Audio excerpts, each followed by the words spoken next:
بسم الله الرحمن الرحیم. هیله کوم ملګرو چې ښه به یاستئ. زما ویډیوګانې به ضرور خوښوئ. ملګرو دا زموږ د سی ام ډي لاست درس دی، یعنې لاست لیکچر دی چې په دې کې به موږ د سی ام ډي څه امپورټنټ انفارمیشن هغه حاصلو، ضروري معلومات موږ حاصلو په دې کې. زه راځم سی ام ډي ته. سی ام ډي صحیح ده. ګوره ملګرو کله چې زه سی ام ډي ته راشم نو د ډیفالټ لوکیشن هغه سی ډرایو وي. بیا سی ډرایو کې د یوزر فولډر وي. زه ورته وایم فار ایگزامپل چې د دغه سی ډرایو څخه مخکې ته ماته ټایم راوله یا راته ډیټ راوله. ډیټ ټایم راته راوله یا راته ډیټ راوله. صحیح ده. زه به څه ورته لیکم، تاسو دا مخکې هم زده کړي دي. انټر نو ماته هغه اټومیټیکلي هغه شیزونه ماته راک. صحیح ده. خو چې کله زه دا اگزیټ کم بیا سی ام ډي ته راشم نو دې هغه لوکیشن بدل شوی وي، خپل حالت ته راغلی وي. یعنې زه ورته وایم کله چې نوی سی ام ډي اوپن کوم نو ماته د هماغه حالت وي. وینډوز رن بټن به پریس کړئ، ته به ریګ ایډیټ ولیکئ، REGEDIT ریګ ایډیټ، انټر اینډ یس. صحیح ده ملګرو. چې کله مو یس پریس کړو تاسو دا وینډو اوپن کیږي. دې کې به تاسو ایچ کی کرنٹ یوزر ته راشئ او دې کې سافټویر ته مایکروسافټ ته کمانډ پروسیسر ته. صحیح ده. دلته به تاسو رایټ کلیک وکئ، نیو ته به راشئ، نیو کې سټرینګ ویلیو دا به ورته رینیم کئ. څه نوم به ورکړئ ملګرو؟ اټو رن به ورته نیم ورکئ. اټو رن یعنې اټومیټیکلی رن. دا به انټر کئ، رایټ کلیک موډیفای، دلته به ورته هماغه کوډ چې تاسو لیکلی هغه به هلته ولیکئ. اوکې کلوز. اوس چې کله هم تاسو سی ام ډي ته راځئ تاسو ته به اټومیټیکلی هماغه حالت راغلی وي لکه مخکې چې و. ستاسو ډیفالټ فارمیټ چینج شو. صحیح ده. له دې څخه وروسته ما سره بله خبره دا ده. فار ایگزامپل زه دې فولډر ته راغلم. زه ورته وایم چې ماته د همدغه فولډر نه لوکیشن اوپن شي. صحیح شوه. شفت به هولډ ونیسم، شفت فولډر کې به رایټ کلیک وکړم، اوپن کمانډ وینډو هیر باندې به کلیک. دا دې ماته هماغه لوکیشن نه اوپن شو. دا شان که تاسو هر ځای کې اوپن کېدل غواړئ تاسو کولی شئ. فار ایگزامپل زه دلته رالم، رایټ شفت نیسم، شفت هولډ ډاون نیسم، رایټ کلیک کوم، اوپن کمانډ وینډو هیر، ماته هماغه ځای نه څنګه شو اوپن شو. صحیح ده ملګرو.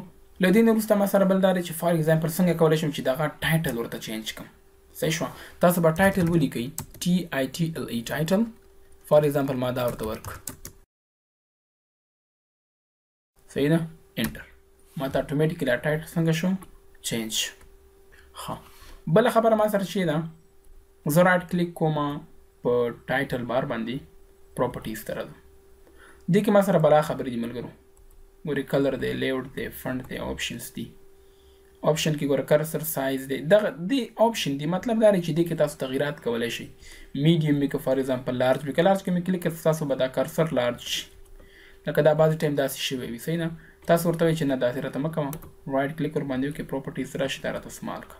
اوکې بیا زه راځم. فار ایگزامپل ما یو نوم ولیکه، نوټ پیډ ما ولیک، نوټ پیډ. زه دې خوا چې رالم فار ایگزامپل کله ته زه یو چی لیکم نو دا داسې داسې شو. بعضې وخت کې هغه ورانیږي. کوم لیکل چې ته کې هغه لیکل دې د پاسه راځي. هغه وجه دا وي چې تاسو دلته کویک ایډیټ موډ انتخاب کړی وي. کویک ایډیټ موډ. اوکې لکه فار ایگزامپل ما نوټ پیډ ولیکم، د دې خوا ته رالم، زه دلته ماته سپیس ورکړه نو سپیس په ځای باندې دا پاکېږي. صحیح شوه. هغه وجه دا وي چې تاسو دې آپشن کې رایټ کلیک، پراپرټي، کویک ایډیټ موډ کې مو چک لګولی او انزرټ کې انزرټ کې به تاسو ولګوئ. بفر سایز دا هسټري سایز دی. صحیح شوه. او ډسکارډ اول ډوپلیکیټ. اول ډوپلیکیټ معنا دا دی که چېرته تاسو ته په هسټري کې لس دانې لس هسټري تاته راشي، دې کې درې ځلې DIR راغلی وي. صحیح شوه. که تا ډسکارډ کې چک لګولی وي بیا درې ځلې تاته نه راولي، یو ځلې تاته راولي. که دې کې د چک نه وي لګولی بیا تاته که لس ځلې هم تا DIR پکې لیکلی وي ټول تاته هسټري کې جمع کېږي. صحیح ده. فنټ ته رالم، زه فار ایگزامپل دا فنټ راته چینج کړه، داسې مې فار ایگزامپل کړو. وینډو راته غټه شوه، فار ایگزامپل DIR مې ورته ولیکه، CLS. صحیح شوه. زه دا راته خپل حالت ته راوله. خو د دې خپل حالت ملګرو 8:12 دی. صحیح شوه. زه دا فنټ راته چینج کړه، دې فنټ ته راته واړوه. اوکې فنټ به هم راته بدل شي.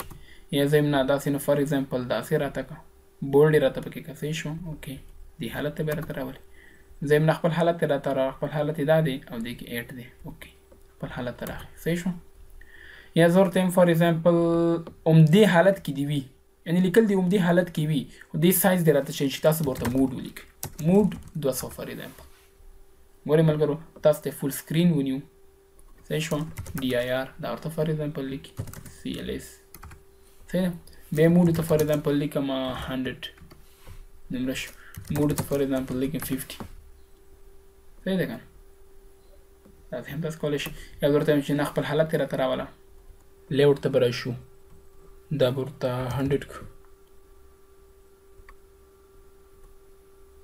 صحیح شو یا که 100 هم ډېر وي نو 80 به کړو صحیح ده دا موږ ته مو دومره شو صحیح ده سکرین بفر ملګرو دې ته وایي چې ستا سکرین څومره کتل غواړي صحیح شو یعنې څو کرکټره د تور ته لیکلی شي فار ایگزامپل 50 ته لیکلی شي 50 کرکټر به تاته ښکاري 10 کرکټر لیکلی شي 20 کرکټر لیکلی شي صحیح شو چې د هغو سره به وینډو هم ارتباط لري یعنې اړیکه لري هغه سره هم وړېږي او غټېږي صحیح ده دې هایټ یې 30 by 3 صحیح شو 30 مې ورته کړو همدا شان وینډوز پوزیشن وینډوز پوزیشن معنا څه ده زه ورته فار ایگزامپل دا وینډوز اوس کوم ځای کې پرته راته وایي چې 115 پوینټه دې خوا 9 شپېته پوینټه لاندې پرته ده یا مې فار ایگزامپل دلته ما کېښودله رایټ کلیک کوم زه ورته چې دا کوم ځای کې پرته راته وایي چې دومره لیفټ ده دومره ټاپ ده لیټ سیسټم پوزیشن وینډو څه معنا ده ګوره فار ایگزامپل که ما دې باندې کلیک ولګاو دا مې اوکې کړو اوس که زه راځم سی ایم ډي اوپن کوم تا ته به هماغه ځای نه اوپن کېږي چې کوم ځای تا ورته انتخاب کړی دی یعنې سیسټم چې ته کوم انتخاب کړی وي هغه ځای به تا ته اوپن کېږي او که فار ایگزامپل زه دې نه کلیک ایسته کړم اوکې کلیک کړم دا ما دلته فار ایگزامپل ودرم رایټ کلیک کوم پراپرټي ته راځم دې نه ما چیک ایسته کړه اوکې مې کلیک اوس چې کله هم زه راځم ما ته به هماغه ځای نه اوپن کېږي صحیح شو یا مې فار ایگزامپل دلته کېښوده رایټ کلیک کوم پراپرټي ته راځم اوکې کلوز سی ایم ډي انټر ما ته هماغه ځای نه اوپن کېږي بل ما سره کلر دی زه ورته فار ایگزامپل سکرین ټیکسټ فار ایگزامپل داسې وي سکرین بیکګراوند دی فار ایگزامپل داسې وي اوکې ما ته هماغه شان چینج شو که چینج نه شو صحیح ده دې ته راته چینج شو یا زه ورته یم فار ایگزامپل پراپرټي ته رالم پاپ اپ ټیکسټ یې څنګه وي زه یم فار ایگزامپل پاپ اپ ټیکسټ یې داسې وي او پاپ اپ بیکګراوند یې راته داسې وي اوکې کلیک کړه ډي آی آر مې فار ایگزامپل ولیکو F7 مې پریس کړه نو ما ته هماغه شکل راغی صحیح شو کوم چې ما ته انتخاب کړی و پراپرټي ته رالم فار ایگزامپل زه ورته یم چې ریډ دې پکې څومره وي ګرین دې پکې څومره وي بلو دې پکې څومره وي یعنې دا میکسچر دی د کلرو دې نه یو کلر جوړېږي صحیح شوه ها زه ورته یم چې سکرین ټیکسټ یې ما ته په دغه شکل کې وي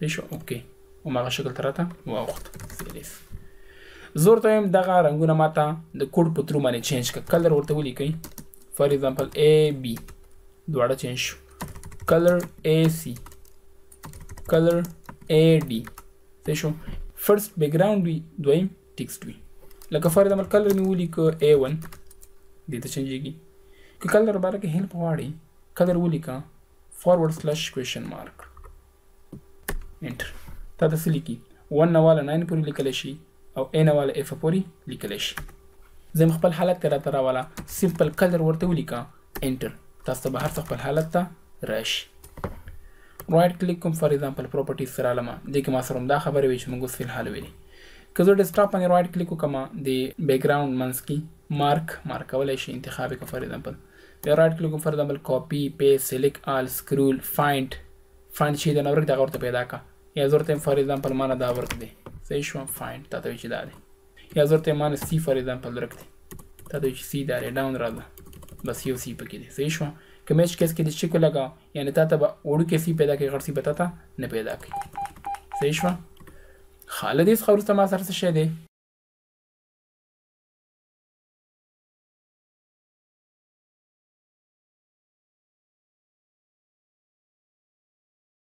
زه ورته وایم چې دې ځای کې ما ته طاهر وګوره چې څو ځلې راغلی دی صحیح شوه تاسو به څه ولیکئ فایند سی معنا کاونټ طاهر راته پکې وګوره ali.txt انټر ګوره تا ته وایي چې 2 ځلې راغلی زه ورته کوم ځای کې راغلی فایند به ولیکئ طاهر ډبل کوټس کې صحیح شو ali.txt انټر تا ته څه ولیکه تا ته وایي چې یو دې کرښه کې راغلی بل دې کرښه کې راغلی زه ورته فار ایگزامپل دا فایل ډیلیټ کا نو تاسو به مخکې ډیلیټ لیکئ کنه DEL اوس تاسو اریز لیکئ ERASE erase ali.txt انټر اتوماتیکلی ډیلیټ شي. یو بل خبره هم موږ سره موجود ده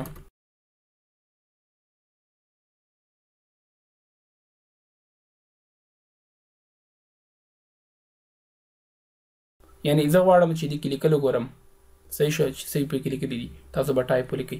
نو دلته یو بله خبره هم موږ سره شته مور MORE ali.txt تاسو ته ښیي چې دې کې دغه معلومات موجود دي. مور معنا داره صحیح شوه.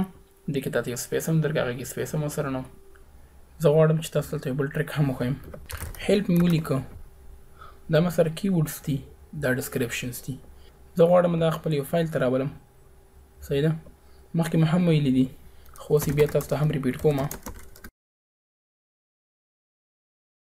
help space greater than ZUH.txt enter close دا ماته راغله دا ټول انفارمیشن ماته هغه ځای نه کاپي شو دلته راته په دې نیو فایل کې پیسټ شو.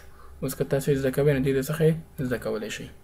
امید لرو چې د کمانډ پرومپټ په لاست لیکچر باندې پوه شوي یاست.